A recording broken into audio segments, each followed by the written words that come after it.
welcome to the Excellerate Black Futures YouTube channel. We are so pleased to share this recording of the session with Joseph Nwosu on how to meet your money goals.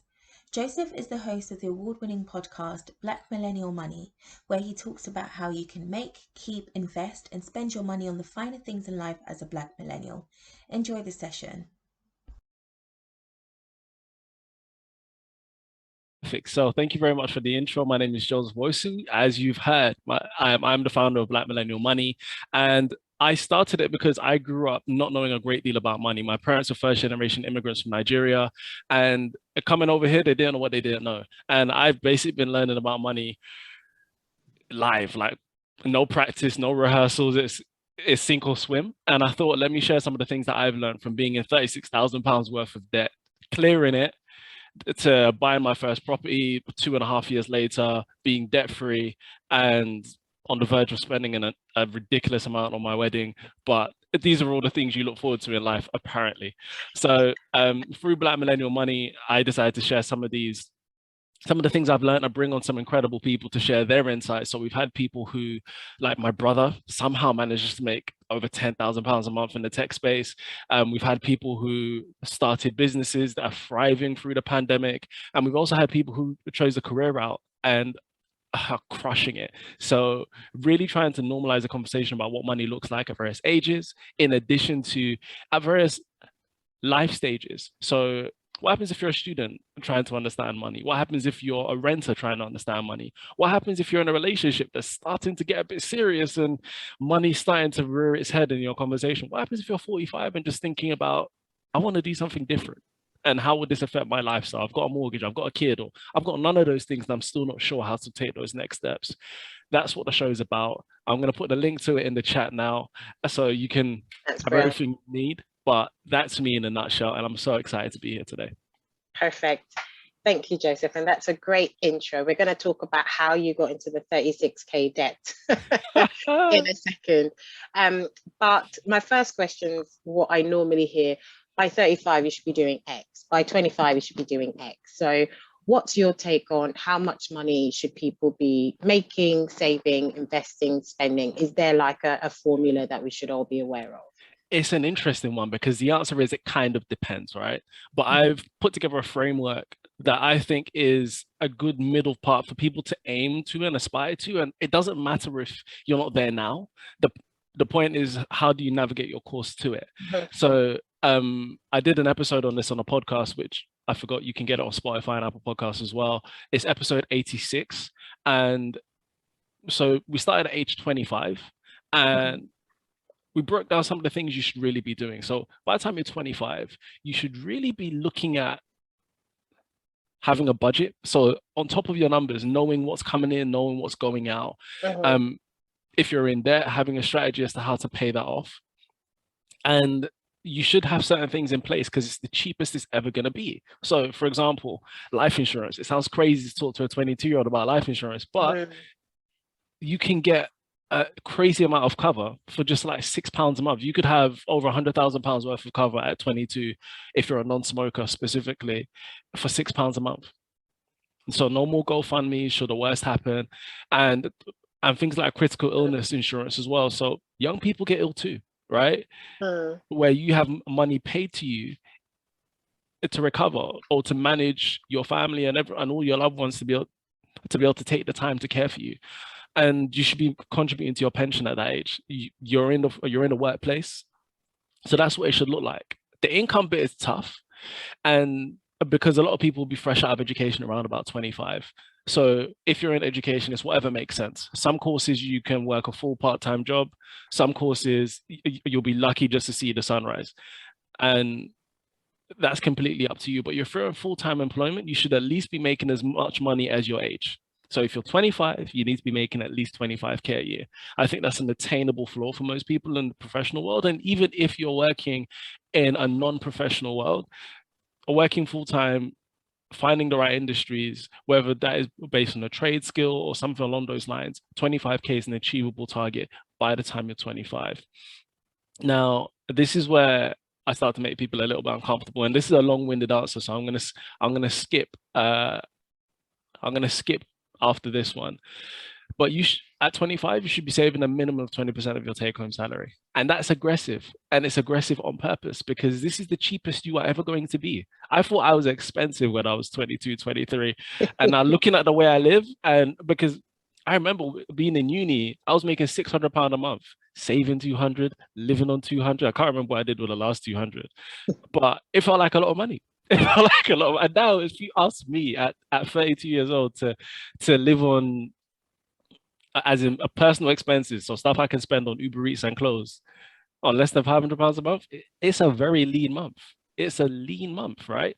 So the reason I say that is because you can be aggressive at this point. And by 25, from 25 to 29, as a minimum, you should really be targeting to have at least £10,000 in cash saved as a minimum. That's the minimum point, right? If you can hit that by 25, you're doing really, really well. By the time you get to 30, this is all the basics still apply. So you should still have all of your, you should still have a budget. You should have your life insurance, your health insurance, all of those bits and pieces, contributing to your pension, as in maxing it out.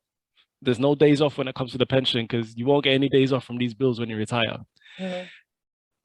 And at this point, you should really start looking at putting together your will, which sounds crazy again. It sounds crazy, but it's an important document to put together.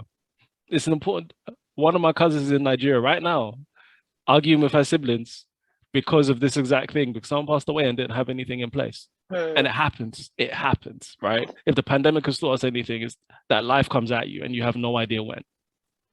The other thing that people don't pay enough attention to is looking after their parents' estate, starting to understand where the money is. Because if you're 30, there's a good chance your parents are in their 60s. Some of us are lucky enough to have parents who are younger, but some of us will have parents who are much older. When you starting to understand where your parents' financial situation is and how that could impact you, particularly as you get to 30, for some people who want to start families and all of these things, life is about to get super expensive, and it'll be even crazier when grandma comes to live with you because she didn't have her pension sorted and you didn't know to the very last minute, right? So starting to look at that and starting to understand that in more detail is a crucial step at this point. And this is where investments really start to get serious, because your income at this point, again, setting a target as a minimum should be £10,000 more than your age. So by 30, you should be aiming to be making roughly 40,000 a year. And the reason I say that is because your 20s are your positioning years. Those are the years where you start to learn. And I tell people nowadays, you should aim to have 2 to 3 jobs in your 20s. So just to build up the experience, but as you change jobs, you start to increase your salary. And the thing about your 30s is that they're known as your prime earning years. So it's quite possible for you to double or triple whatever salary you have when you start your 30s by the time you hit 40. Now, it may not be for everybody to choose that path, but what you should be doing is doing your very best to position yourself for the opportunities that could come, because none of us know what our job title is going to be in 10 years. We have zero idea. The job we're doing in 10 years may not even exist yet, but the lifestyle we want will always be there. So if you want a 3-bedroom house and a BMW, you're still going to want that in 10 years time, right? And it should still be attainable to you. So position yourself for these opportunities are the things you should be looking at. So that's just a high level overview of where I think you should be at financially at various stages. I don't want to take up this whole time talking about that because I know B's got another question. Oh, I've got loads of questions just based on that response, actually. So go for it.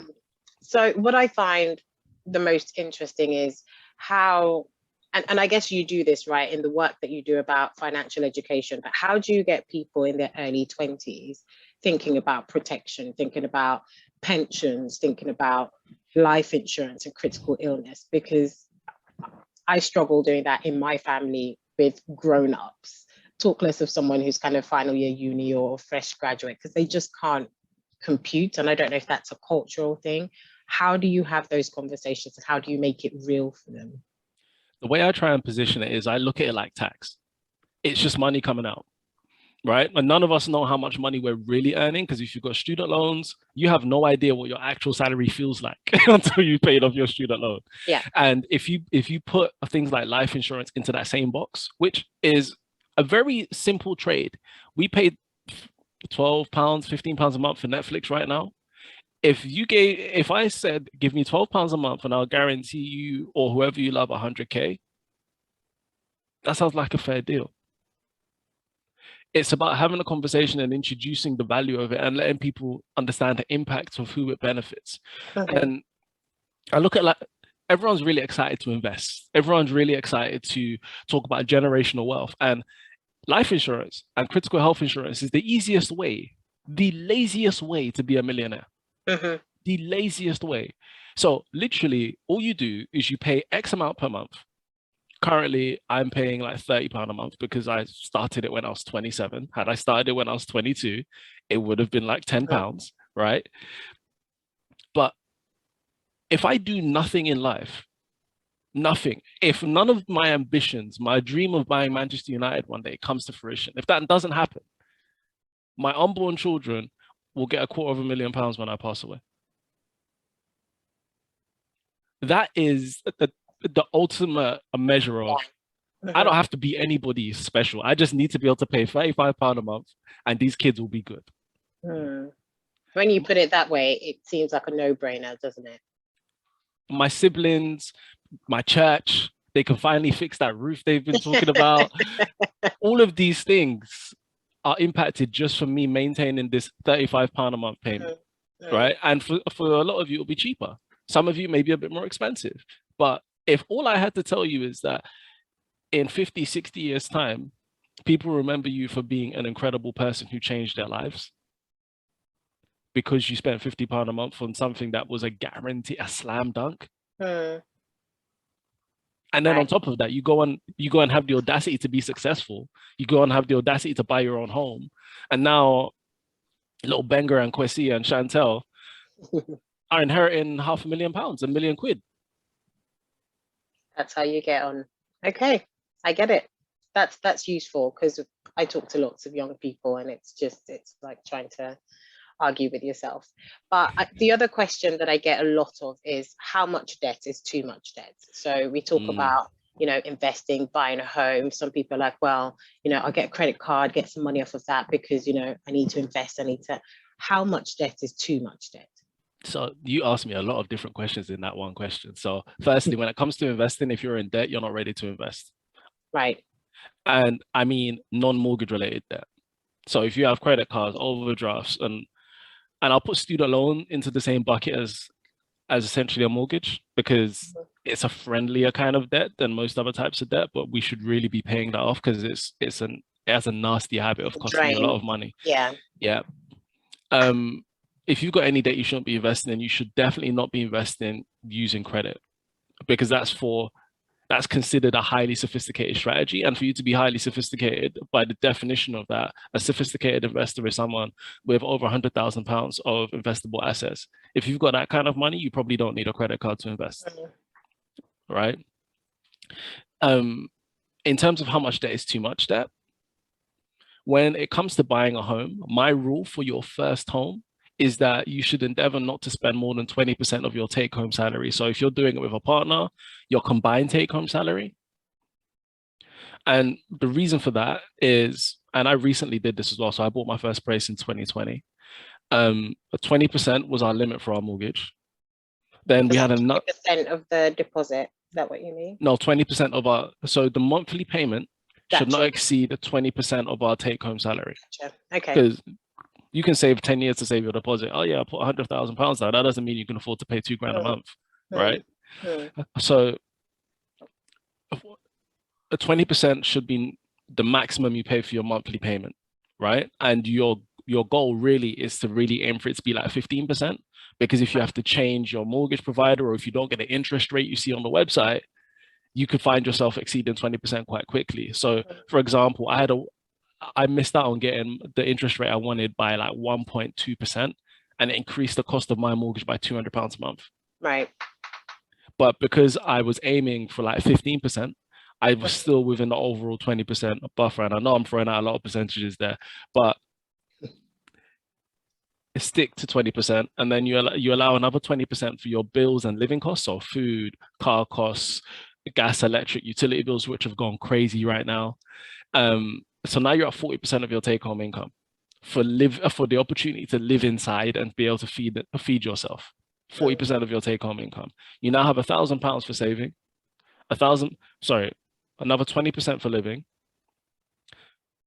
20% for saving. And if you're really aggressive, you can have 20% for investing. But by keeping your living costs and your cost of being inside at 40% and managing that mortgage debt, and some people are looking at me like, how am I supposed to do that in London? The short answer is move out of London like I did, or make more money, which I also did, but I moved out of London first.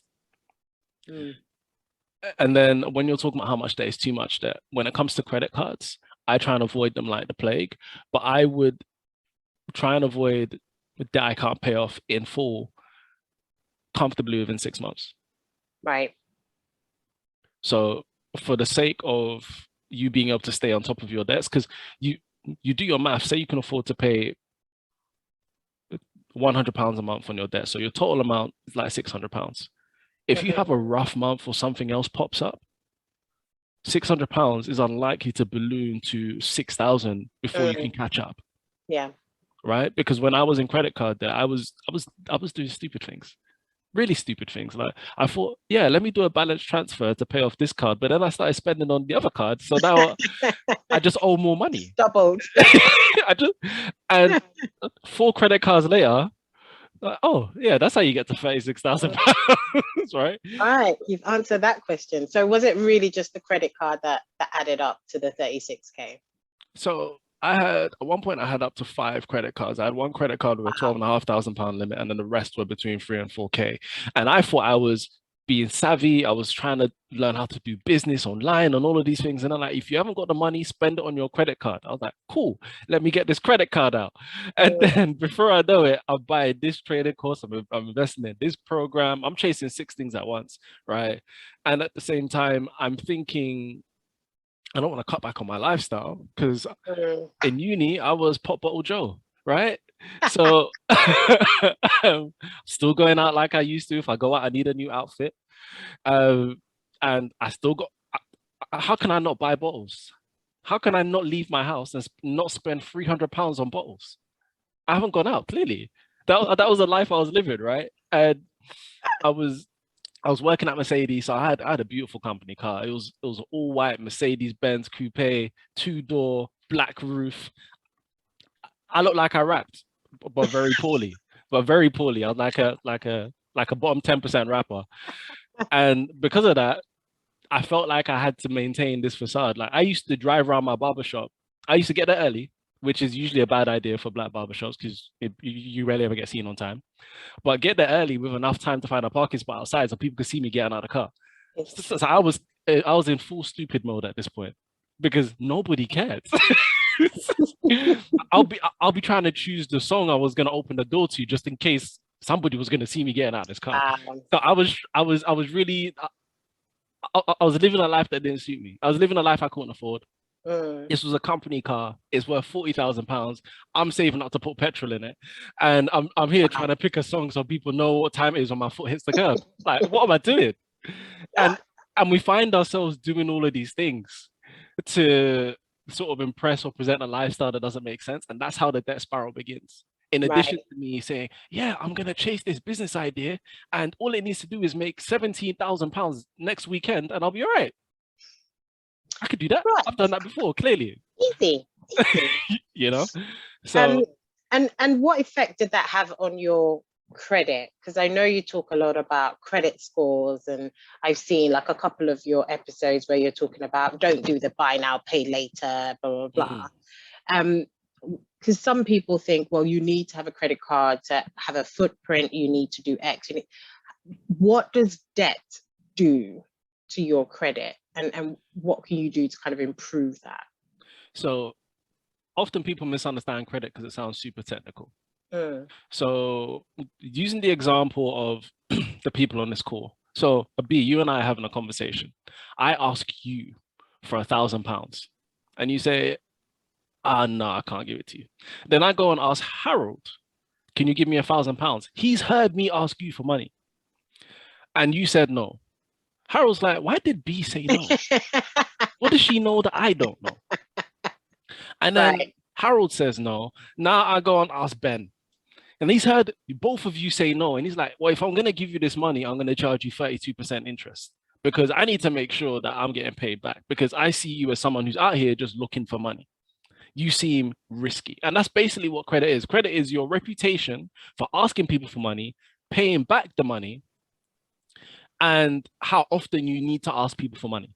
Because if you're that friend that's constantly asking people for money, at some point, people are going to start saying no, right? Yeah. Mm-hmm. But if you're the friend that asks for money twice every 5 years and you pay it back on the day you pay it back, on the day you agreed, they don't need to text you, they don't need to call you, and they don't need to see you on Instagram popping bottles when you owe them money. You are the type of person that gets borrowed money all the time, right? And so when I was in debt, the one thing that I did is I was super scared of messing up my credit score. So I did everything I could to make my minimum monthly payments. Right. My credit score was in the toilet. So I think the lowest my credit score was like 300 and something. And I feel like you get 300 just by having your correct address on there or something. So it was bad. But the thing I luckily managed to navigate is constantly making my minimum payments. So, but the reason using credit as a measure is a tricky thing because a credit doesn't matter unless you need to borrow money. And in that time, it was clear that no one should ever borrow me more money until I've paid this thing off, right? You should not come anywhere near me with more money because clearly I can't handle my finances. So in that moment, it didn't matter, but I knew it would matter in the long term because at a point where I realized I need to get to the other side of this thing, I'd been with my fiance 3 years and I was thinking, oh, this is going places. I need to sort my life out basically. So I knew I needed to maintain my credit score just by making those minimum payments, but I was really focused on paying it off faster as the remedy to it. But in the interim, no one was going to give me, I wouldn't borrow myself any more money. So there's no point in asking. Right. Okay. And you've just introduced something I was going to touch on because you've talked about your fiance now. So we're going to talk a little bit about relationships. Yep. And the first few questions I want to make sure we get through is, number one, going into a relationship. So to your point, you see it starting to get serious. Mm-hmm. I guess from your fiance's point of view, can your partner's financial history affect you? Of course. Because I've heard things like, you guys move in together, but say the dude's been living in this flat and there's been lots of dodgy things on the address, and then you move in and then all of a sudden you get tainted with the same brush or, things like that. So how intertwined is that? And what sorts of conversations should we be having in relationships where we see, look, it's starting to get serious? Should I be sharing this? Should I be asking this? I'd love to get your views on that. Okay, so my views on this have changed a little bit because I didn't realize I was the problem until I was the problem. So early in your relationship, because me and my fiance had been together since 2014 and I had got serious about paying off my debt 2018. Right. But what we didn't talk about was financial culture. And this is where because your financial culture sets you up for who you're going to be financially, and you need to understand what's normal to you, what your triggers are. So just as in the UK, the idea of tea and biscuits is a cultural thing. Fish and chips, a curry is a cultural thing. Complaining about the weather is a cultural thing, right? In the homes we grow up in, the way money is managed becomes part of our culture and approach to finance, right? So I grew up in a home where I knew who all our energy provided. I knew every single supplier by the time I was 11, right? I knew what council tax, British Gas, Sky, all of them, because I had to, because the bills weren't being paid on time. I knew what color, I knew the different, based on the weight of the envelope, how angry they were, right? And I knew if it was going to be a red bill, a yellow bill. I don't even know if they send red bills anymore, right? But that meant we need our money tonight, kind of thing, right? Yeah. Or the various innocuous names that bailiffs use when they want their money. So that led to me having a scarcity mindset when it came to money. I felt very uncomfortable about not having money. And the reason I was trying to do all of these online business things is so I never felt like I didn't have money, because I was scared of finding myself in those situations. And that led to me taking high levels of risk by trying to invest with a credit card, investing at 21% interest. Like, most businesses don't grow at 21% a year. So I'm going to struggle to be able to pay that back, even if things are going well. So that culture where in my house, the man made the money, he also made some of the bad decisions. He also wasn't transparent about these decisions. He also said I could always handle it. He never said no to things. Led to me being someone who was like, I need to make tons of money in order to succeed, rather than I need to manage my money well and control my expenses. In addition to that, to this day, I struggle to say no to my fiance specifically. And she, thankfully, she's not very expensive, but that was something that came up in my household where my dad would struggle to say no to certain things. And that led to me internalizing, I should just say yes. So talking about your financial culture, the things that you're used to, the way your home used to run when it came to finance, is a very early doors conversation. Have it early, have it as soon as everyone's over 18 on this phone call, right? As soon as you start sleeping over, have that conversation, because it's up there with, have you been clinic lately? It's up there. It's up there in terms of importance and long-term impact. So right. There's that. And the other point you mentioned about if you move in with someone and they've had bad debt, that doesn't affect you unless you become financially connected with them. And what that means is if you now take out a loan together. So me and my fiance have a mortgage together. So now for the first time, she shows up on my credit report. Prior to that, she didn't show up. We could have lived together. If we had no bills that had both of our names on it, we would never have been associated with it. So that's where that used to be a myth back in the day. And it used to be real, where if someone was in like $2,000 worth of debt at your house and then moved out, that everyone in the house now had $2,000 worth of debt. That's not the case anymore. Right. Okay. That makes sense. And one of the funny questions that I get, and I guess it could go either way, but I tend to hear more from females. So we talk about the gender pay gap and we talk about these things. And then we get a situation where we have a female who's worried, I'm starting, always been transparent about finances with their spouse or boyfriend or whatever. And it's a situation where they're then earning more or about to earn more. And then the conversation then becomes, how do I have that conversation and where do we go from there? Have you got any experience with that? Oh, yeah. So this is a question I've got quite a bit, because Twitter tells people if you're not making six figures, you can't date me. That's basically already. That's what happens. And you know what? Women are doing very well. Women are making more money than ever. It's incredible what happens when you let someone leave the kitchen, right? They actually go do stuff.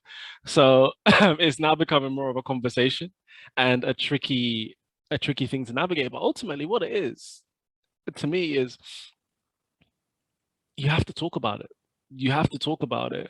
And this is where being secure in your relationship and having that flow of communication between the two of you starts to matter, in the way you set things up as a couple. So I always recommend that people do stuff based on percentages. So if one of you makes £1,000 a month and the other person makes £2,000 a month, the person that makes £2,000 a month pays a larger percentage of the bills. So if that changes at any point, you just adjust whose percentage is higher. And because you can't, if in this example, I think it was a woman saying she's making more money. If she goes from 40,000 to 70,000 a year and her partner's at 45, you can't expect him to pay all the bills in the same way. That's actually just not fair. It's just not fair. So you're here enjoying your extra £1,000 a month in take-home salary, spending it on whatever you like to enjoy, but this person you're doing life with is having to pay the brunt of the bills. That doesn't make sense, no matter which way it goes. So using percentages as the way in which you allocate and divide your funds I think is the best way to approach it, because it sets the context for the conversation before the change happens. Because percentages are not fixed numbers. They're completely adaptable based on circumstance. So again, if someone goes on maternity leave, their percentage should be adjusted as their salary adjusts. All of these things start to be a factor. So that would be my approach to it. And if you can't have the conversation that you're making X amount of money, that's more of a red flag for the relationship. Yeah. But also there's an element of attitude, as in, now I'm making more money. Clearly, you're not good enough for me. It's a conversation that happens. And that's a red flag for the relationship for the person who is now making less money, because when they were making less money, you were happy and somehow that was okay. Right? So I think more money, as the phrase goes, shows more of who you are rather than makes you a new person. Yeah, no, that makes sense. I know there's lots of cultural context to that question that makes it a little bit more complex than percentages, but I think from a being fair and, you know, for it being equal for both parties, I think that's a fair place to start from. And on the cultural point, I would say that culture is constantly evolving, all right? Even the old cultures that our aunties constantly remind us of, they're not even doing that stuff anymore, right? Because some of those things only applied when everyone lived within 5 miles of each other and had been living there for 300 years. It just doesn't make sense right now. If you're a single salary household in the UK, someone better be making over 100K, or it's going to be tight. If you live in London, if you're moving outside of London and you've got a family, single salary household, depending on how many kids you plan on having or already have, you've got to be making north of 40, 50 grand a year. And even then, it's going to be tight. So single salary households are tough things to run nowadays. So just because in the culture that you grew up in, or the culture that you lived in another country, meant that the man must buy everything right down to the sanitary towels and the lipstick, or fund it all, it doesn't apply in your new context. No, that makes sense. And let's talk a little bit about property, because I know you talk about that a lot, and you've had lots of people come on the show and talk about that. I suppose for anyone who hasn't quite gotten on the ladder, how do they go about doing that? And then I guess my follow-on question from that is, if you've got your first foot on the rung, what's next? Like, is it just buying more and more? What does that look like? Okay. So everything when it comes to money is planning and strategy, right? And fortunately, if you made it to year 8 in school, the maths is pretty straightforward. It's addition and subtraction. So you know how much money you make. And with a quick Google search, you can find out that if you're getting a mortgage, which 99+% of the country would be, that banks and other mortgage lenders would lend you maybe 4 times your salary, some cases 5. So if you make £30,000 a year, that means the maximum a bank is going to lend you is about £150,000 a year. Then you head over to Zoopla and Rightmove and see how much property does £150,000 buy me. If you're in London, you might get a garage. Not even that. If you're outside of London, so you might get a 3-bedroom semi-detached house, right? And then if you like what you see, don't change anything. Continue on the path you're on. Save up your 10%, which in the £150,000 example would be 15K, and then go get yourself that property. If you don't like what you see, now you've got to make 2 changes. Change your location, which I already touched on. I live in Milton Keynes for a reason, other than the fact it's lovely, there's no ULEZ, and you can drive at 70 miles an hour everywhere. The prices made sense. And the second thing you need to do is go and make more money, because for many people, the expense of running a property is stupid high. But a lot of people only think about the mortgage element of it, but the gas, the electric, the council tax, if you're in a flat, the service charge and ground rent, I got a quote to put new fitted wardrobes in my living room and the 3 bedrooms in the place. And they told me it was 17 grand. I said, why? It's wood. It's wood. It's MDF. Right? And you don't realize these expenses. And that's before we've redone the kitchen, redone the bathroom. We might have to change the windows because they're wooden. And this year we had an opportunity so we bought a flat. We had an opportunity to buy a piece of the freehold. That was 7 grand we never planned on spending. So all of these things start to pop up. So no matter how much money you're making, the answer to there was a great advert MasterCard did like 15 years ago, where they can't solve all of life problems, but everything else, there's MasterCard. 99% of your problems will be answered with more money. The remaining 1% is between your ears, and that's for you to deal with for the rest of your life, right? So going into a new property, if you don't like what you see based on your earnings and what Zoopla tells you can afford in the area, make those 2 changes. Pick a different area and make more money. It's not even or, it's and. Right. There's no 2 ways about it. And to answer the second portion of your question, if you've already got your first property, enjoy having your first property. There's this idea that everyone needs to be a multi-property owner, investor, and all of this. Don't let YouTube gas you up. Sometimes just having your one front door with your set of keys is fine. It is okay. It's okay. It's okay. Pay your bills, live your life, go on a holiday, buy some shoes. You don't have to now acquire a property 2, 3, and 4. There's multiple ways for you to build wealth if that's your ambition, beyond committing to property, right? And the richest people in the world didn't do it through property. They did it through investments and business ownership. Property is one of the easier ways to make money because it's a physical thing and you don't need a massive IQ to do it. But I think the phrase when it comes to property investors is that it's the highest population of millionaires with low IQs. And that's unfair to a degree, but the barrier to entry is low. You just need to be able to fill out a mortgage application form and pay your bills on time. It's not rocket science. But that's not the only way. And home ownership in the UK, it's not by force. We can't come and die just to own a brick. It's honestly, if I had known my wedding would be costing more than my deposit, I would have done the wedding first.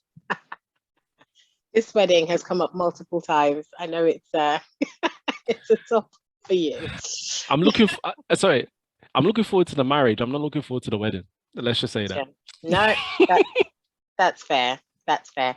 I'm conscious of time, and I know we always leave time for questions. I'm just scrolling through the chat now, and I think one of the questions I've seen is more around, and I kind of figured that would happen, around the relationship aspect.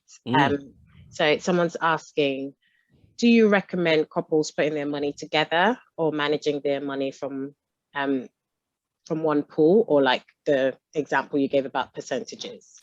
Got it. So I am a big believer in no kind of infidelity. Infidelity is a problem. So whether that's emotional infidelity, physical infidelity, or financial infidelity, right? Financial infidelity is lying about what's happening in your bank account or not being fully transparent. So if you're doing life with this person, you're saying, you know what? I'm going to wake up next to this person. This morning breath is my flavor forever. All right? You need to be sharing your financial histories. And what I mean by that, it doesn't mean that nobody has their own money. It's that you have a joint account that runs the household, the thing that you share. Right. So what me and my fiance did is that based on the percentages of our incomes, who makes what, we now contribute to our joint house account. And we use Monzo, so we've got various pots. We've got pots for our mortgage, we've got pots for our insurance, we've got pots for the wedding fund, we've got pots for the groceries, we've got pots for travel. So neither of us individually pay for our travel to work. We don't individually pay for our petrol. We don't individually pay for the car. We don't pay for groceries. So the money that's left in our bank accounts, I can literally go out and spend on Pokemon cards and sweets if I want to. All right. It means I'm going to have a lean month, but the household is taken care of because we've both contributed to that piece. Gotcha. Okay. And in order to do that effectively, we need to know what each other's earning and then decide on what bills are being paid, because we're paying it together proportionately based on our income. Right. So how is that different from, because, sorry, I'm quite visual. So say, for example, you earned £100, she earned £100. So what you're saying is, if the bills were 50 quid, you would both contribute 25 into that pot. And that pot will take care of everything. And then whatever you've got left, and then percentage wise, as your salaries change, that's how it flexes. Is that right? Yeah, exactly that. So I like to be transparent. So when my fiance and I both moved in here, we're both making around £45,000 a year. So that worked out to roughly 5K take home between the two of us, right? I've already said the mortgage was 20%, so that worked out to be £900. Right. And because our salaries are basically the same, it basically worked out to be one person puts in 51%, the other person puts in 49%. So roughly each person was contributing between our £5,000 take home, we were putting about 2,500 towards household costs. So that included our car, that includes our car insurance, our petrol, our travel to work. So we're both sort of paying for it. So there's no, this is my bill, this is your bill, although some things are in each other's names, because I didn't want everything in my name, because it hinders her credit. It hinders her credit history to not have anything in it, and vice versa, which is a situation a lot of couples end up in. Everything's in one person's name. So should something happen to one person, like they disappear, you can't figure out who your gas or electric provider is, or you don't even know how much debt you're in. So by pulling it together in this joint account, we can both see when money comes out. We both know how much is being paid, and we've got full visibility of our household. Because God forbid I get hit by a car one day, I'm in a coma for 6 months. British Gas are not going to care. You know, they still want their money when they want it. Metro Bank want their mortgage money. So she needs to have the visibility, and vice versa. So that's my approach to it. How we spend our individual money that's outside of that household pot, you can literally do what you want. You can, as I said, spend it on Pokemon cards and sweets if that's what you're into. Spend it all on Uber Eats, or in my case, end up spend most of it on date night for her, and then that's like, okay, so now I have no money, but you're enjoying life. I'm supportive of that. So we've got Ben saying he's seen on social media recently for couples that the advice is for them to have 4 accounts. So one joint account where all the bills come out from, one account for savings, and one account for each other. And he wants to know, what's your thoughts on this? Yeah, that's roughly what me and my fiance have. And I have a book coming out called The 3 Circles of Wealth: How the Children of Immigrants and Working Class Parents Can Get Rich and Stay That Way, where we talk about this thing called the 3 Circles of Wealth, where you've got 3 buckets, where you've got your day-to-day, which covers your bills, your lifestyle. Then you've got your protections, which is your insurances, your emergency fund, and all those bits and pieces. And then you've got your investment circle. That all applies in that world where you and your partner, you should have joint savings and individual savings, because we both have lives, right? Like if I want to put a bigger deposit down because I want a Mercedes because I was spoiled when I work for them, I need to be able to say, this is my money, I'm buying it. I don't need you to put money into this if you don't want it, right? But then the same thing applies to having your bills separately. So you've got the transparency of that, because trying to remember what day your direct debits come out is long. We're not in 1980 anymore. Like, having the visibility of your accounts is the most important thing. So that's why we have all of our pots set up, and we have the payments set out to come from our pots. So for our utility bills, so our gas and electric comes out of our household bills pot. And we make sure we have all of the money for our household bills and change, because they keep changing the price. Just to make sure that we cover all of that. And the same thing applies for each and every one of our bills. And we have our joint savings, which went towards paying for the wedding. And we also have our joint emergency fund, which is a household emergency fund. Right. Okay. No, that's useful.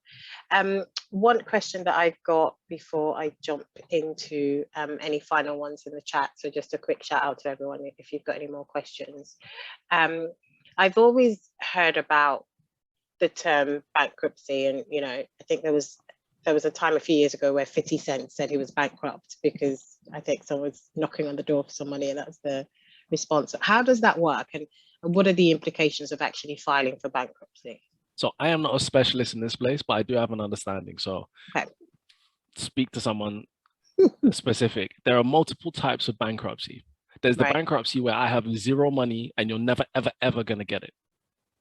There's the bankruptcy where I don't have the money today, but I have X amount of things that are going to be bringing in money. So for example, I am going to sell this property I own, but until the property is sold, I won't have the money to pay you. And that's the type that you find famous people applying for. That's the Donald Trump bankruptcy, where I haven't got your money today, but I will have it tomorrow. And by declaring bankruptcy, I get a discount on that. Or you can't touch any of my other stuff, right?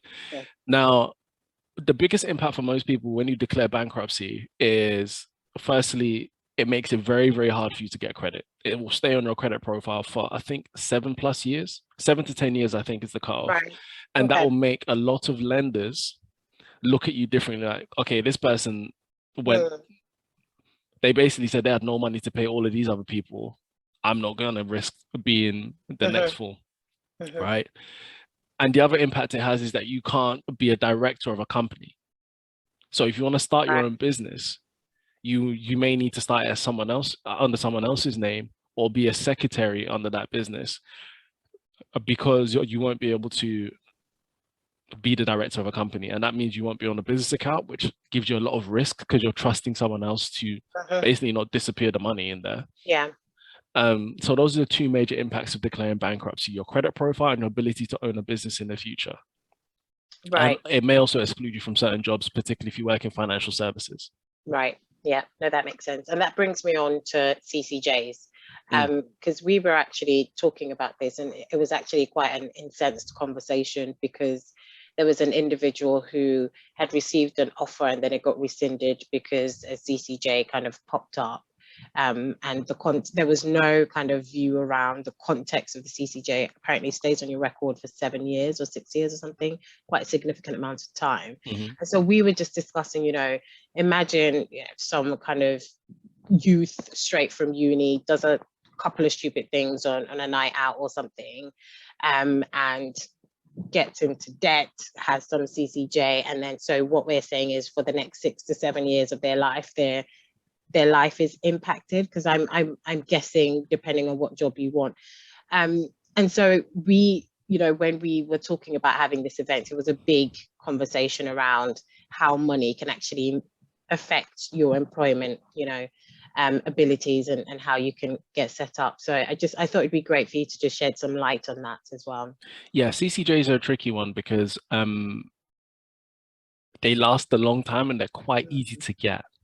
And by easy, I mean in 6 months you could get a CCJ, because they go through a process where if you, on your credit report, if you have a late payment, so a payment that isn't paid on the day that it's requested, is considered a late payment. After that, if you still don't make a payment, it's considered a missed payment.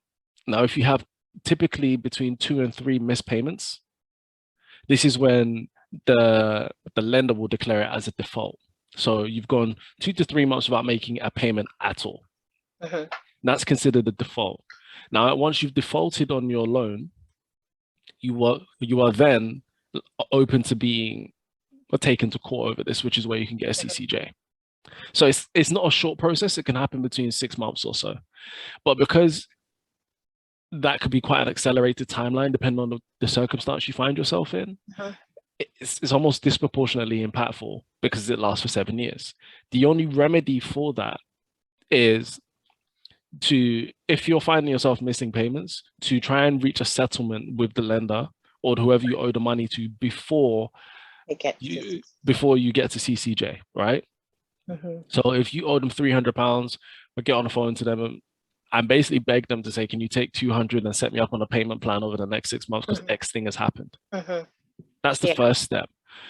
That's the first step. If you're having financial challenges, always speak to whoever you owe money to, because when you don't speak to them, it makes the matter worse. And when you do get to court, all of those records will show in court to say that you tried and you were making a concerted effort. It won't necessarily change the fact you're going to end up with a CCJ, but it will make the court look upon you more favorably. Now, if you do end up with a CCJ, the first thing to do then is now to add notes onto your credit file. You have the right to add notes onto your credit file to add further context to anything that is on your credit file. So if you miss a payment, or if you end up with a CCJ or a default, contact Experian, contact Equifax, contact TransUnion. Those are the real companies. Equifax on the high street is known as Credit Karma. No, that's ClearScore. A TransUnion on the high street is known as Credit Karma, right? You can add notes in there. So when a human is looking at your credit report, which is what's going to happen when people do these background checks, depending on where you want to work, because banks, they do automatic declines. If they see a CCJ, they don't want to hear anything. They don't want no explanation, no needed. Sometimes if you've got too many missed payments, they don't care. Right? But if it's for other types of financial services, a human will more than likely look at that. And if there's context, for example, there was a pandemic and life was hard, they will take that into consideration. They will take that into consideration. Like, it's not going to help you if you're blaming the pandemic for stuff that happened in 2018. But if it was like 2020 onwards, to like now, you could probably explain that quite reasonably. Right. Okay. No, that's really useful. I've got a final question in a couple of minutes we've got. Ben is asking, as a contractor, you have to set up a limited company. What's the best way to get majority of the money out of the business account, bearing in mind the contractor is also in full-time employment? So I'm going to preface this by saying I'm not an accountant. You should have an accountant if you have a limited company. But I'll tell you what my brother does. As I said, he's a contractor in tech and he makes 10K plus a month, which is insane. But what he does is that he takes a lot of the money as dividends, and that's taxed at a different rate to income tax. So income tax, you can have, I think it's a marginal tax rate of up to 60%. A dividends tax is capped at 20%, no matter how much you take. Right? Interesting. And if you take a lower amount, there's a point where it's a tiered system as well. So the maximum's up to 20%. It can be as low as 12%. Double check with your accountant. But that's the way to pull out the money. But you will have to pay tax at the end of the year when you do your self-assessment in January. So it's a way to get the money, but you should also be saving some money, putting some money to the side to pay that tax bill, because HMRC, Lizzie doesn't play any games when it comes to her coin. No, she don't. No. Thank you, Joseph. We are bang on at 9 o'clock. I want to say a huge thank you to you, Joseph. Huge thank you to everyone for joining us. I hope you've got nuggets. I've been definitely scribbling, and I'm happy this has been recorded, so it will go up on YouTube for us to listen to over and over again. And Joseph has put his link up there, so if you want to watch any of his stuff or get in contact, please do so. But again, huge thanks, Joseph. Hopefully this isn't the last we'll hear from you. I'm sure it's not. Thanks, everyone. Feel free to ask me any questions as well. Perfect. Thanks very much. Have a great evening, everyone.